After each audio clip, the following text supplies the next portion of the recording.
Salut tout le monde, j'espère que vous allez bien. Alors on se retrouve aujourd'hui pour une toute nouvelle vidéo dans laquelle on va parler ensemble de comment faire face aux critiques. C'est une question qui me revient très souvent, même dans les sondages que j'ai pu faire ou autres. C'est voilà, comment est-ce que je peux faire quand je reçois une critique ou un jugement ou que quelqu'un m'envoie quelque chose de négatif. Comment est-ce que je réagis face à ça? Directement, moi ça me fait penser aux accords Toltec et plus particulièrement à celui où Don Miguel Ruiz dit ne rien prendre personnellement, ne prenez rien personnellement. Et c'est le plus dur finalement parce qu'on a tendance à tout prendre pour soi, à tout capter et à se dire ok c'est moi, enfin, qu'est-ce qui se passe, qu'est-ce que j'ai fait, pourquoi elle s'attaque à moi ou il s'attaque à moi. Et en fait on prend tout pour nous. Alors que la plupart du temps, enfin vraiment quasiment même tout le temps, c'est pas pour nous vraiment l'attaque ou la critique qu'on peut recevoir. On va voir qu'il y a vraiment un lien, il y a vraiment un effet miroir avec la personne qui vous envoie cette critique. Donc, quand vous recevez une critique, c'est vraiment... Alors en général, moi j'ai toujours ne pas directement répondre, mais directement, enfin dans un premier temps, prendre du recul. Prendre du recul parce que sinon, quand on agit directement, quand on réagit même, c'est là qu'on rentre en conflit. Et puis on n'a pas de recul sur la situation pour pouvoir vraiment agir. Donc c'est de prendre du recul et de voir un peu ce qui se passe. Est-ce qu'il y a vraiment lieu d'avoir cette critique? Est-ce que ça a du sens? Est-ce que c'est justifié? Ou est-ce que c'est vraiment gratuit? Donc ça c'est les premières questions finalement à se poser. Parce que si c'est gratuit, alors là on va voir vraiment qu'il y a l'effet miroir.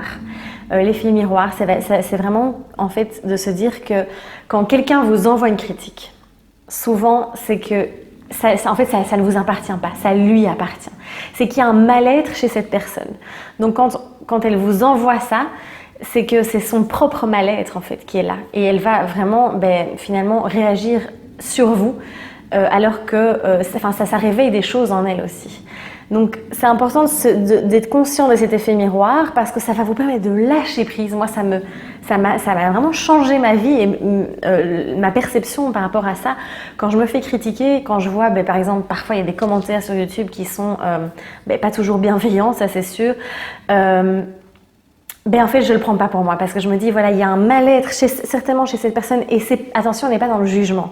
Donc on va pas se dire cette personne n'est pas bien, hein, elle a sûrement ça, elle a vécu ça. On ne va pas faire de supposition ni de jugement, mais simplement se dire, ok, là, cette critique, donc le commentaire que j'ai reçu par exemple, il n'est pas constructif, il n'est pas objectif, pour moi il n'a pas de sens, ou en tout cas je ne suis pas d'accord avec. Donc voilà, ça ne m'appartient pas. Ça veut dire que vraiment cette personne ne doit pas être très bien et elle envoie ça. Et en fait, moi, ça me permet complètement de me dire, en fait, oui, j'ai pas à le prendre personnellement. Quand ça arrive, c'est important d'être dans la compassion et de pas être, comme je disais, dans le jugement, dans la critique, de commencer à s'inventer des histoires, à envoyer plein d'ondes négatives et plein de critiques à l'autre. C'est de se dire, je sais, c'est le plus dur, hein, ce que je suis en train de vous dire. Voilà, je dis pas que moi je suis parfaite, c'est que j'arrive à le faire tout le temps, d'accord, mais c'est vraiment de se dire, ok, cette personne a son vécu, cette personne a certainement un mal-être et je lui envoie, je suis dans la compassion. D'accord? Alors, il ne faut pas rentrer non plus dans l'empathie et absorber les émotions de l'autre. Je pense que je ferai une vidéo sur l'effet éponge. Et c'est surtout le cas pour les personnes hypersensibles. De ne pas rentrer là-dedans. Hein. Évidemment, il faut quand même rester, mettre ses limites aussi. Alors, il y a un super exercice. J'ai eu la chance de suivre une formation en pleine conscience et l'affinement de la personnalité qui était vraiment passionnant. J'ai appris beaucoup sur moi-même et puis ça m'aide aussi dans les coachings. En fait, cet exercice, ça s'appelle le gommage instantané et je trouve ça absolument fantastique. C'est vraiment de se dire quand je reçois quelque chose, on va faire un espèce de gommage instantané. Alors, ça fait un peu soin de beauté, mais c'est en effet se laisser traverser. C'est vraiment comme si ça nous traversait, de ne pas s'agripper à la critique, de ne pas s'agripper et la nourrir parce qu'on a tendance alors du coup à se faire plein de films dans notre tête, on cogite, on se dit mais pourquoi elle m'a dit ça, pourquoi et on se pose 10 000 questions et là c'est foutu. Mais c'est vraiment de se dire ok j'ai reçu ça, Alors c'est pas, alors attention, il y a une différence entre le gommage instantané, donc cet exercice, et le fait de refouler. Donc je dis pas qu'il faut nier la critique qu'on a reçue et la refouler, mais c'est vraiment de se dire, ok, je viens de recevoir ça. Et puis on se pose les différentes questions comme je vous ai dit. Est-ce que ça a du sens, etc. Est-ce que c'est objectif, est-ce que ça m'appartient, oui, non, etc. Et puis c'est vraiment de faire ce gommage. Alors comment faire? Ça peut être simplement de la pleine conscience, de la visualisation, donc de visualiser vraiment comme s'il y avait voilà, cet effet de gommage dans votre corps. Ça peut être aussi un exercice de respiration. Moi, je fais souvent ça aussi. On inspire et puis quand on expire, c'est comme si on peut visualiser qu'on expulse entre guillemets voilà, cette critique sous forme de... Enfin, il y en a, ils imaginent une fumée noire. Enfin, peu importe, vous faites vraiment comme vous voulez.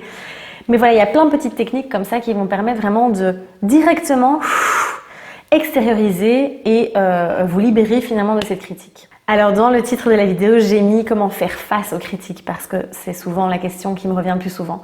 Mais je n'aime pas du tout le mot faire face parce que ça veut dire tac, je suis face à un mur, c'est un blocage, c'est vraiment un combat comme ça, hein, le fait de faire face.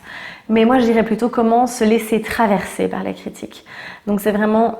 Voilà, encore une fois, cette image de je ne capte pas, je ne fais pas face, je ne fais pas un bloc, mais je me laisse traverser et je me libère. Voilà, j'espère vraiment de tout cœur que ces petites astuces vont vous aider, en tout cas dans votre quotidien, à mieux gérer les critiques ou les jugements ou les remarques que vous pouvez recevoir. Mais vraiment, encore une fois, c'est la base, c'est d'avoir confiance en soi. C'est vraiment une base. Mais on ne se rend pas compte comme c'est la base de tout. Une fois qu'on a cette confiance, cet ancrage et cet alignement avec soi-même, alors là, ben voilà, on peut alors parvenir à se laisser traverser, à accueillir et à se libérer des jugements, des émotions, des critiques. Si la vidéo vous a plu, n'hésitez pas à la liker, à la partager autour de vous pour répandre ce message. N'hésitez pas non plus à vous abonner à la chaîne YouTube pour être tenu au courant de toutes les prochaines vidéos. Je vous dis à très vite, prenez bien soin de vous et osez briller. Je vous embrasse.